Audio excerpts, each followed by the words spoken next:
running through my mind all day, waiting for her show to play. Turn your radio on, she's gonna play your favorite song.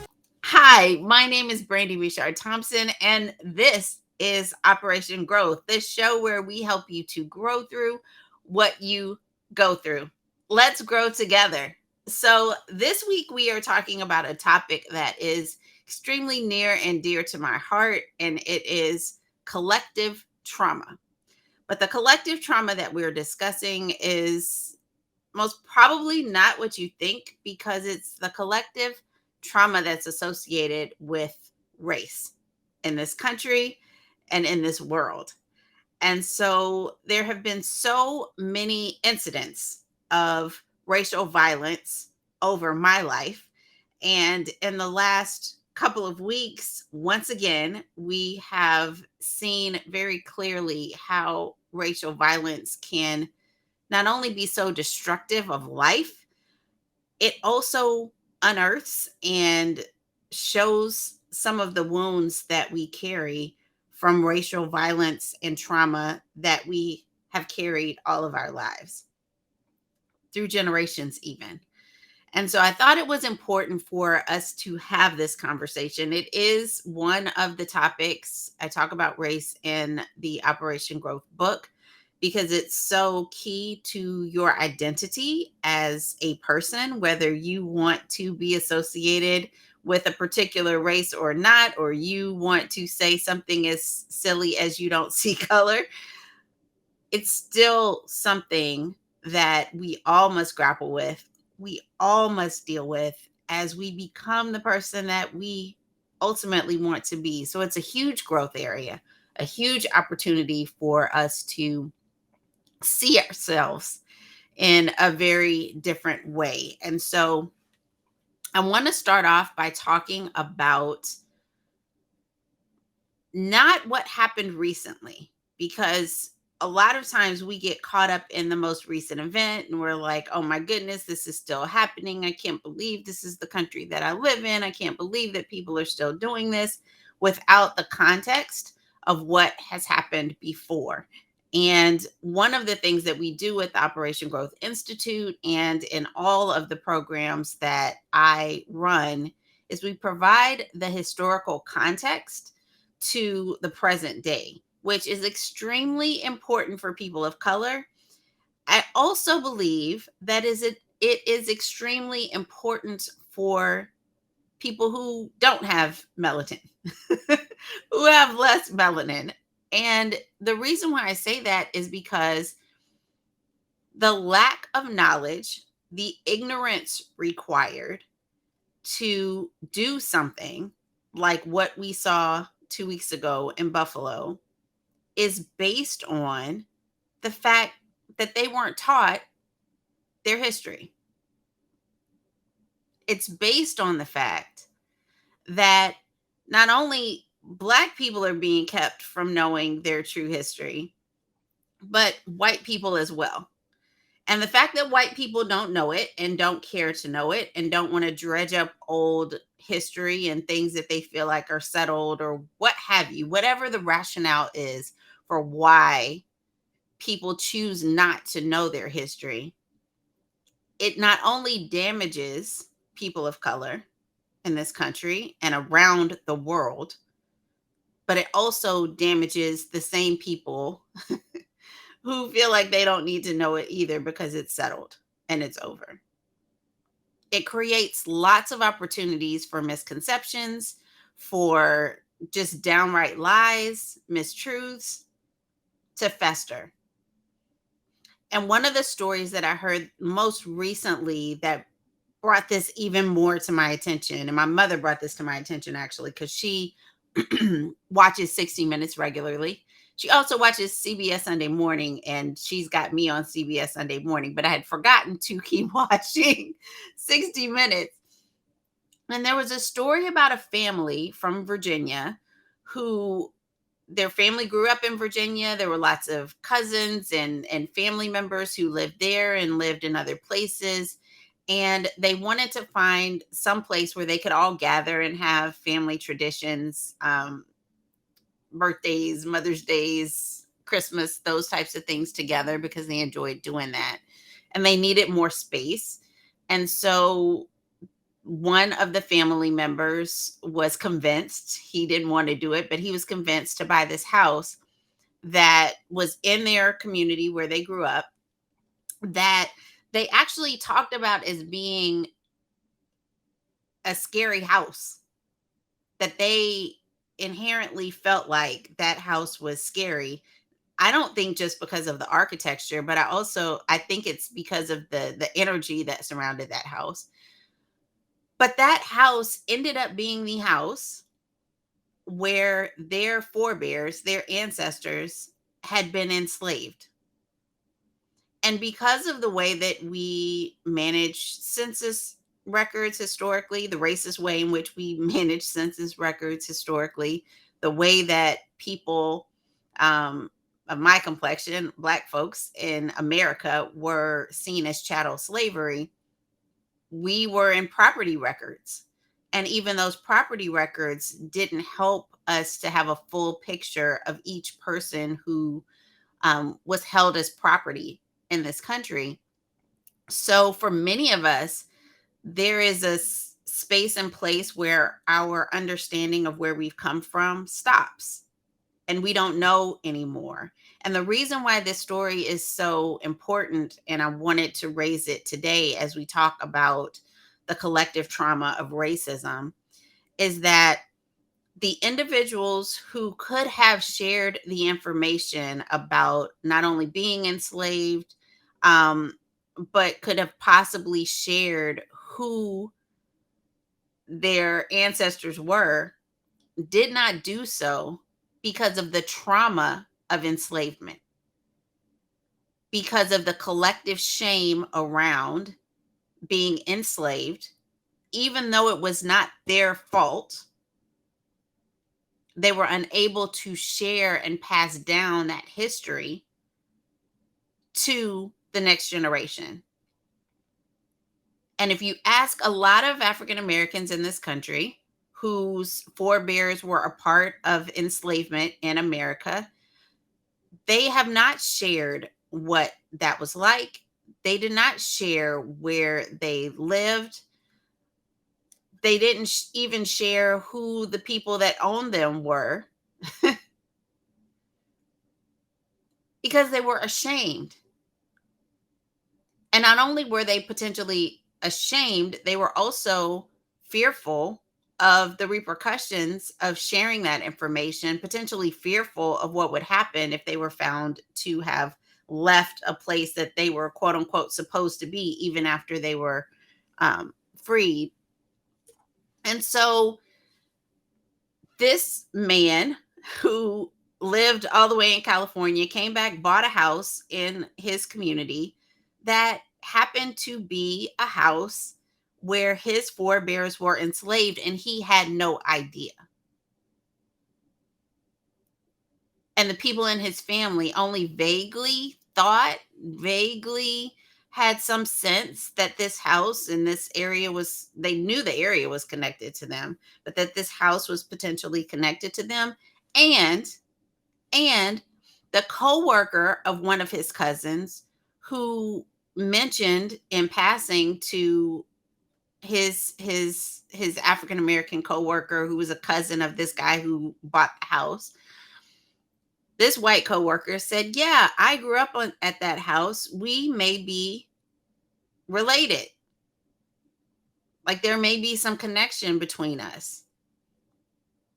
But did not do any digging, did not that this is a fault. I'm not blaming this guy, but didn't do anything to prove or disprove whether or not this happened, because there's also shame for people today around what their forebears and ancestors and parents may have done.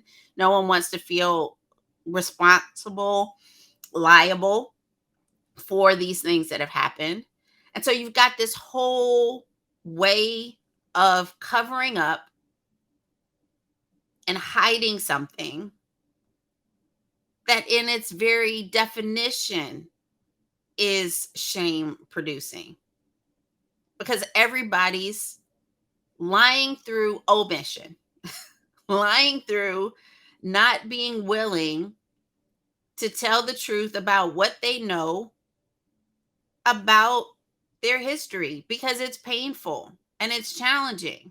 Well, guess what? It's going to be challenging and painful today. It's going to be challenging and painful in 100 years from now when people are still trying to unearth and figure out from which they came, whence they came. So here's the thing. When we talk about a shooting of a specific group of people, because there's a idea, some philosophy that says that Black people are trying to replace other people. And I guess it's not just Black people, but we're going to focus on Black people today because that's what I can speak of. That we are trying to replace white people. That would be absolutely ludicrous to someone who knows the history of our world and of our country. Would not take a lot for that myth to be debunked.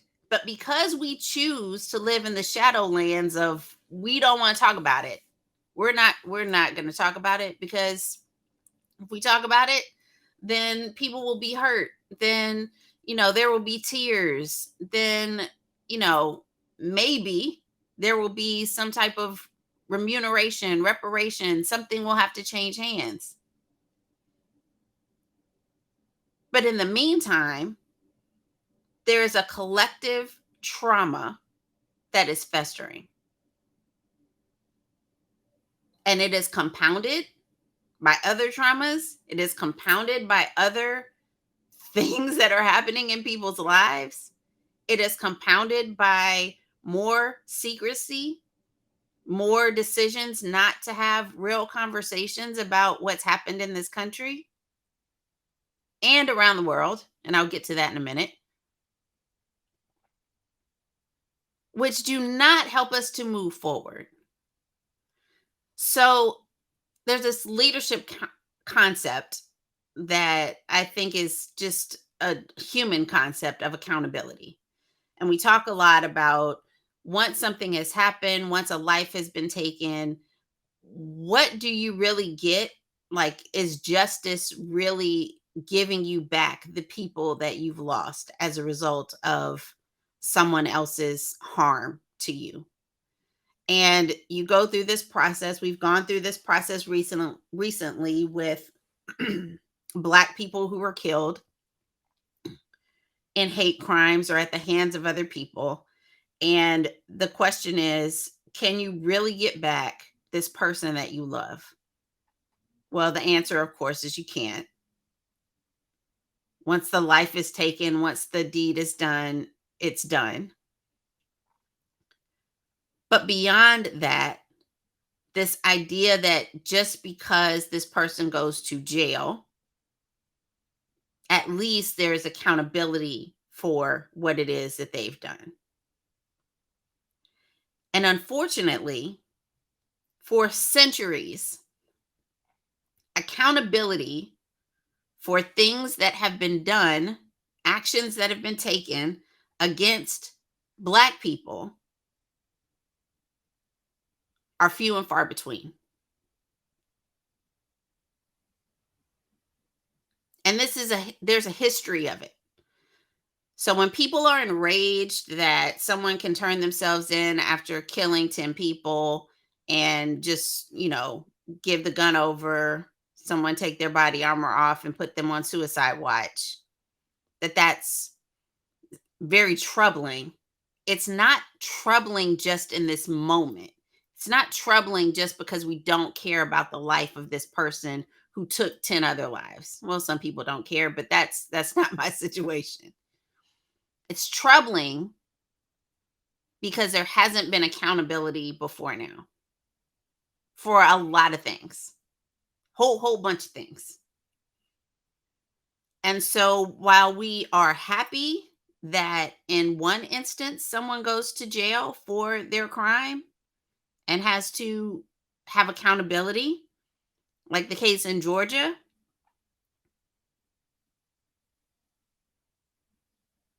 still doesn't take away the sting and the trauma of over centuries seeing people not be held accountable.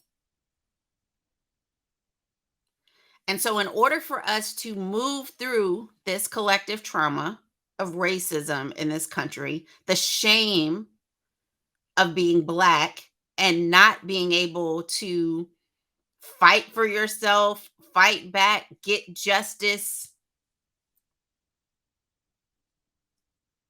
ever, ever, never,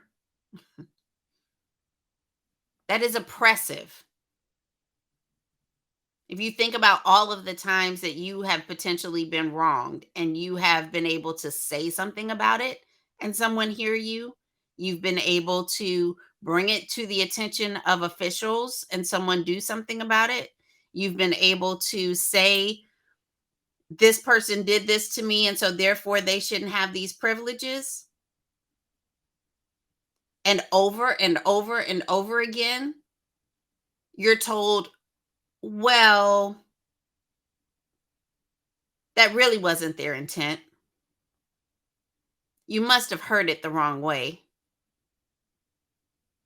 There must be something else that they're going through. And by the way, we're really not going to do anything to this person because we really value them over you.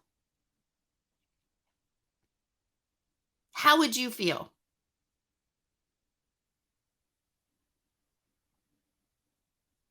What would your response be to the second time, the fifth, the 10th, the 76th time?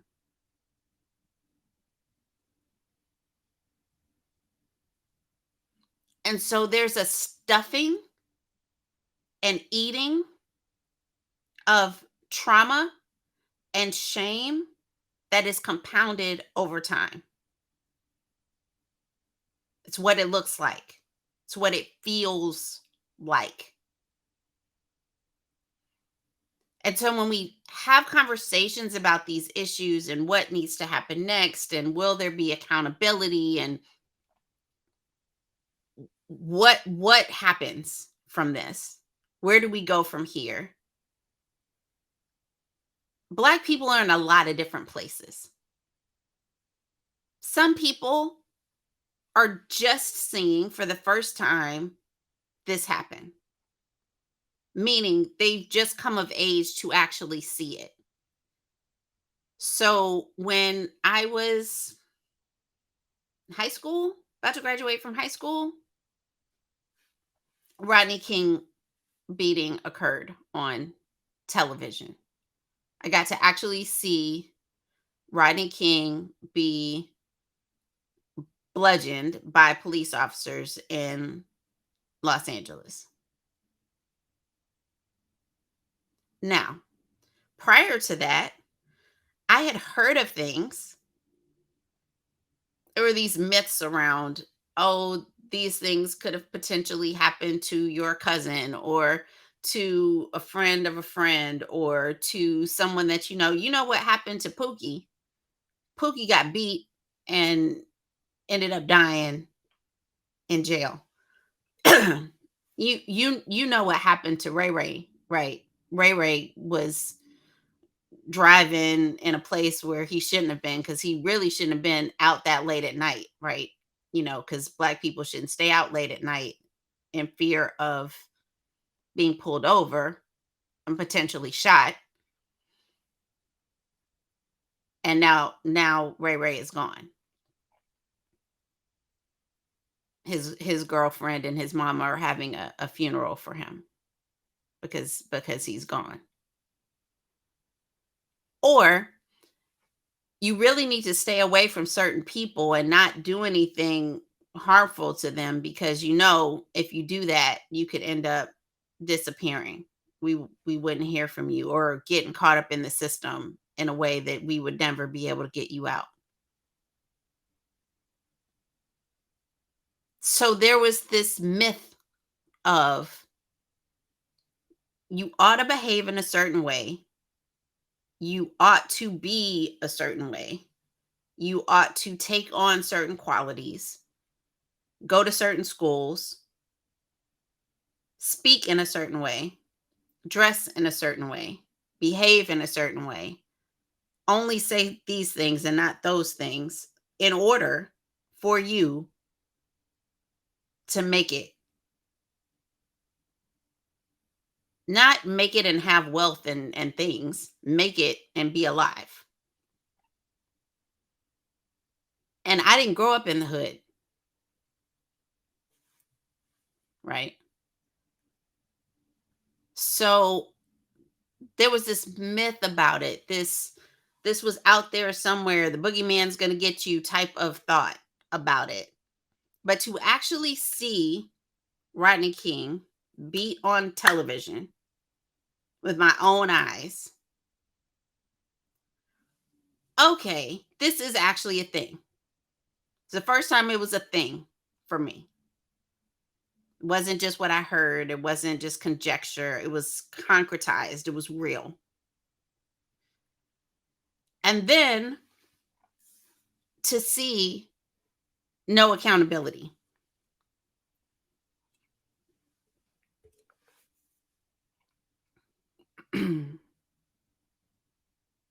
It was devastating. Devastating. Now, at that point, I had gone through public school, had watched American television, had participated in all of the cultural American things that led me to believe that Black people were sometimes treated badly, yes, but a lot of times they deserved it. Why? Because they were doing drugs. They were um prostitutes. They were, doing all of these things that, anyone who really wanted to have a great life would not do. Other people would go and get a job and do the stand up thing and make money and, you know, not do these terrible things that the Black people were doing. There was a level of understanding of that, taking that in, making it my own that I am ashamed of today. But that was true because that's all I heard. I did not get the full story of enslavement in this country. I did not have a clear understanding of the civil rights movement, the Black Power movement, the all of the things that had happened in our history. Black Power and Malcolm X and all those things were bad and demonized. Martin Luther King and Rosa Parks were they are right. We can talk about them at Black History Month celebrations.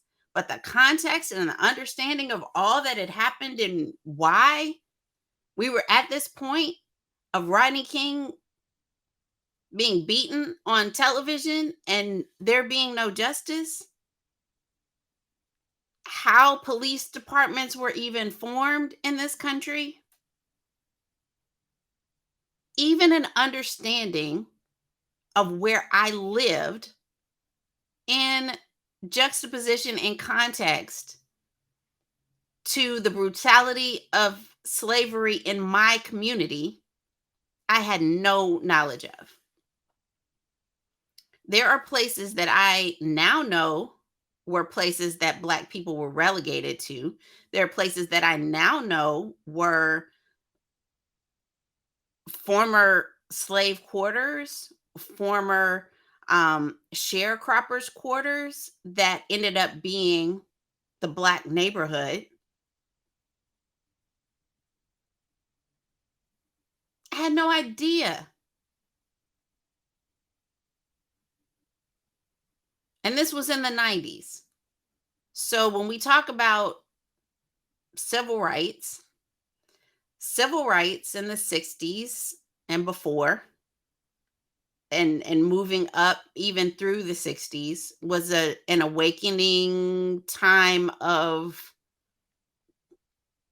saying it's enough. We've had enough and we're going to actually push to get this and we're going to push to get that. and we're going to push legislatively, legally to make change. But all prior to then, the stories that were told, many of them were not true.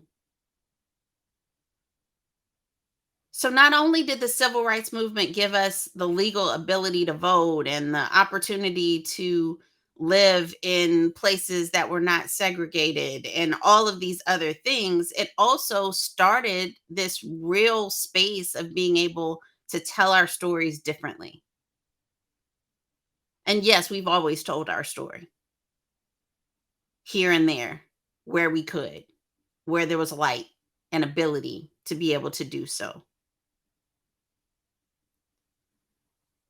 So we're now getting to this space where we see it on television. We see that there's no accountability, but it's prompting other people to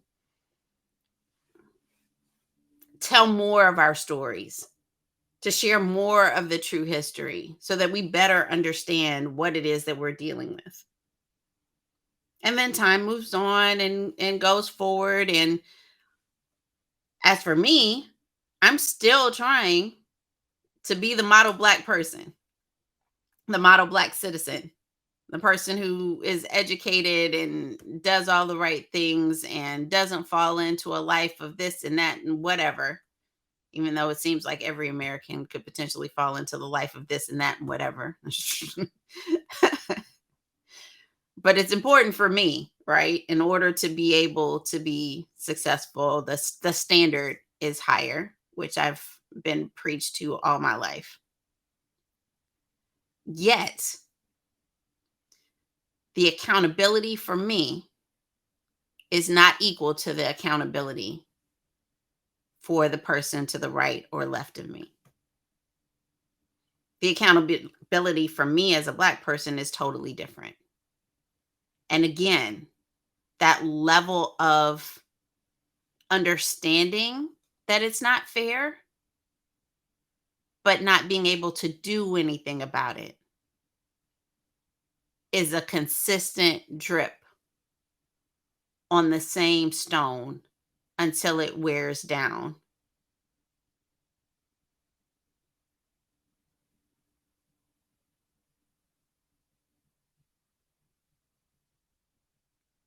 It's trauma. It's trauma. It's traumatizing. And so each generation of Black kids who grew up in public schools, who may or may not have a parent who will do the outside research to give them the context, may not be able to do the outside research to give them the context through the grind of making a living and doing the things, the right things to be successful.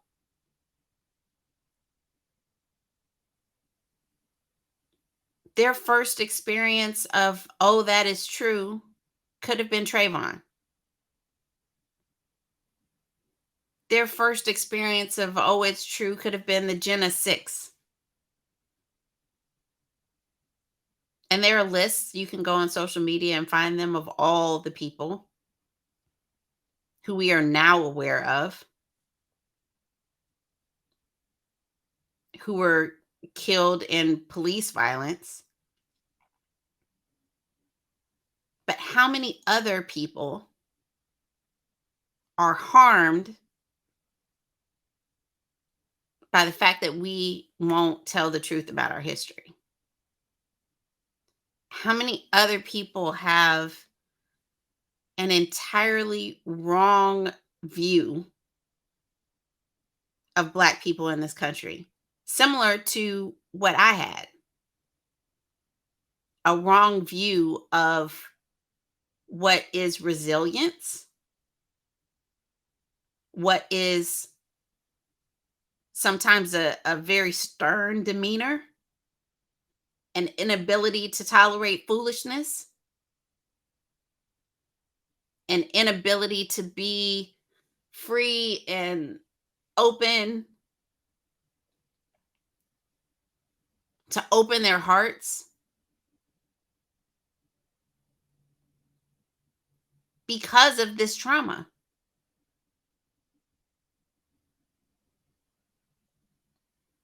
And so we are not at an inflection point that we haven't been in before.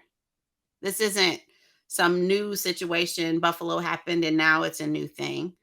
And for all of the other communities, races, which I know that racism is race in and of itself is a lie, but races who are going through being targeted specifically because of the color of your skin or what you believe, who you love, it's the same thing.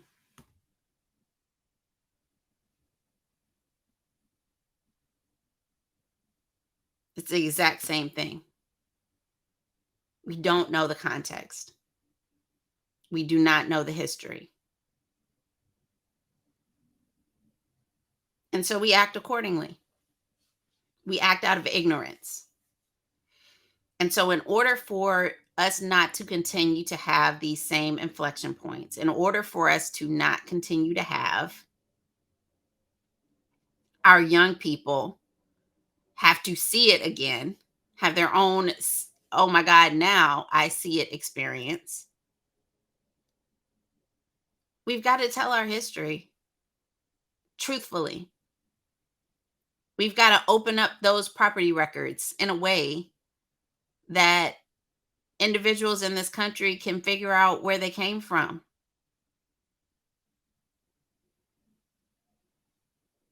What was the specific and particular circumstance for them? There's something to be said for knowing who you are, knowing where you've come from. So many people will tell me, "Oh yeah, I'm Irish. My family came over at this point and we settled in this area and we bought land there and so we still go back there and that's where we're from." When I think of where I am from in southern Louisiana, it's a little bit more general, but I know the areas that my family lived in. Not quite sure how they got there. Not sure who sold who, where was our name taken from.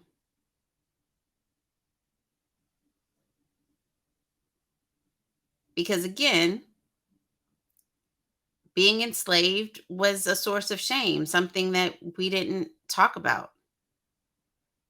And so I'm on my own personal quest to find more about my lineage and where I'm from specifically, and to connect the dots to understand how my birth father working at a sugar mill was indicative of the fact that we planted the sugar cane. We, my ancestors, planted sugar cane. All the sugar cane fields were planted by Black people in this country. What people have made money off of for years and years and years and years and generations.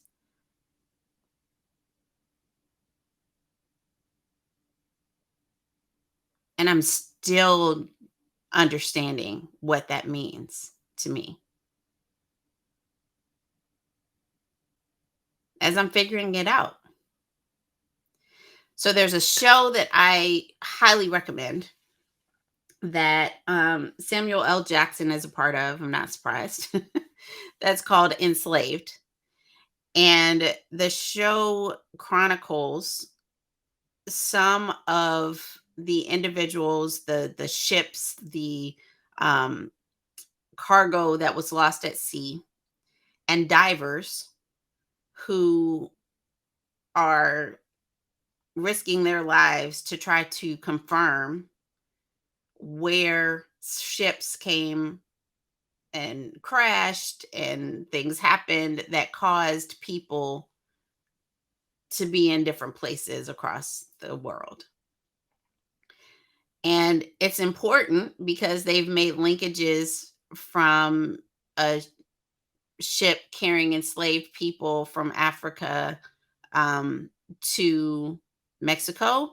They've made linkages from and in a ship carrying enslaved people to somewhere in South America, to islands and in the Caribbean, and being able to trace people who may have escaped or people who were just lost at sea to these ships, and how generations in the future can now know where they came from as a result of this investigative diving, if you will, that they're able to do. This is something that most probably would not have happened before we started to have rights all over the world.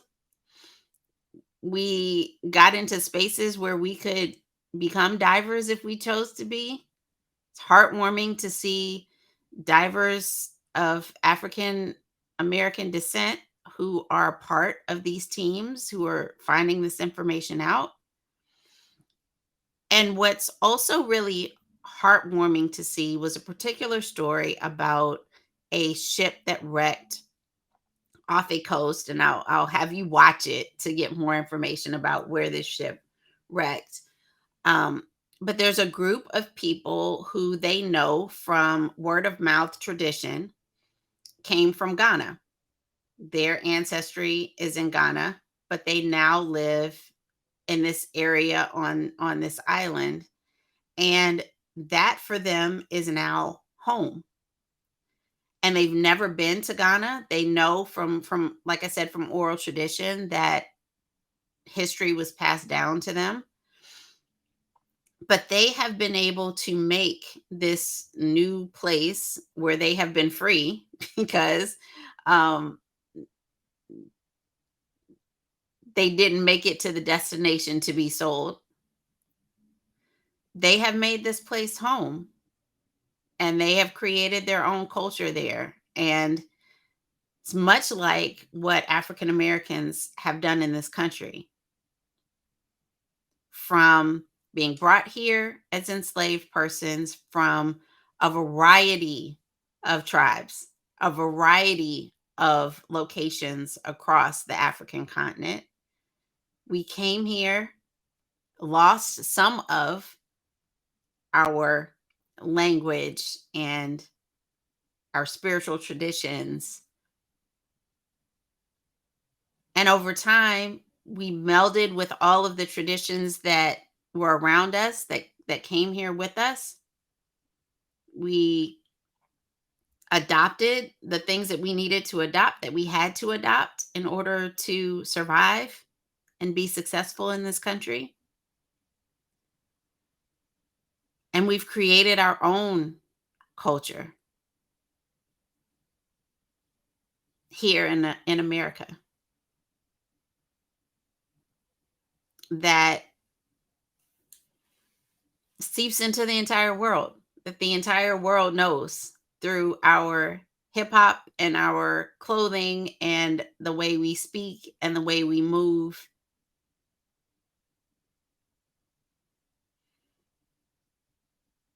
And we've created a home here on top of the pain and trauma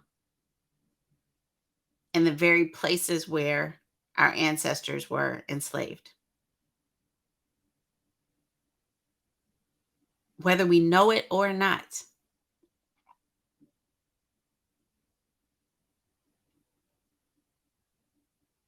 we have created something amazing and beautiful. And so now it is time for us to ensure that our children, our children's children, know our history. and whether they feel connected to the country in Africa, the place in Africa, the tribe group in Africa where they came from, the kingdom, or whether they are connected to East Baton Rouge Parish, Scotlandville, Donaldsonville, Lafayette, wherever they feel connected to the soil and can build memories with family members and begin to shed this trauma of not knowing who we are so that we can authentically walk into places. This whole we're going to be authentic at work movement. Yeah, that's great. We got to figure out who we are first. Give us a minute. Because what we're authentically bringing into work is pantomime. It's what we've been taught. It's not necessarily who we are and what we identify with at our core. So that is the work. That is the growth work. And it's not just for Black people. It's for all of us. Know the part that you played may not be as scary to you, may not tear the world down if you know the specific part that you played and you talk about it and you let it be exposed to the light of day. You share the records. I'm sure that the people whose ancestors were enslaved on land that you still hold, with the understanding of the information that you have from people that was passed down to you, will appreciate knowing. Will appreciate knowing where they came from and the circumstance of their place on this earth. And you will too. What you learn may be wonderful. It may not even be something that you would feel shame of, but shame will live as long as you try to hide it. And it will keep you from having authentic and real conversations. It'll also keep you from showing up authentically because you too are not showing up as who you are.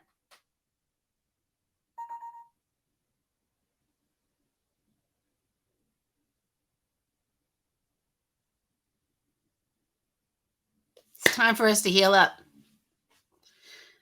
It's time for us to grow from this collective trauma of racism, not only in America, but around the world. So this is just as true on the continent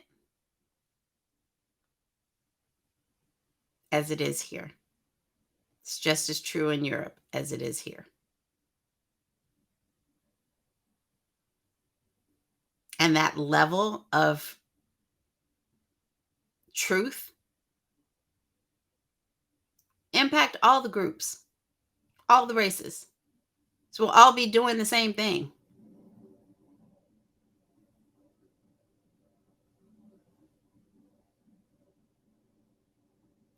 So that is all I have for you today.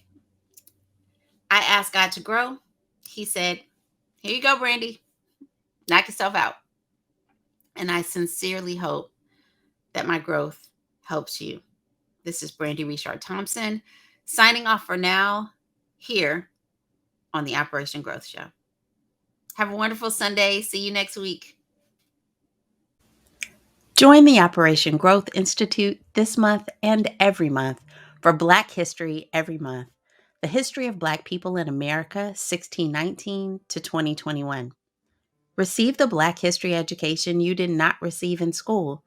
Each year during Black History Month, we try to cram 400 plus years of history in 1-hour programs, highlighting the accomplishments of a few without providing the proper context.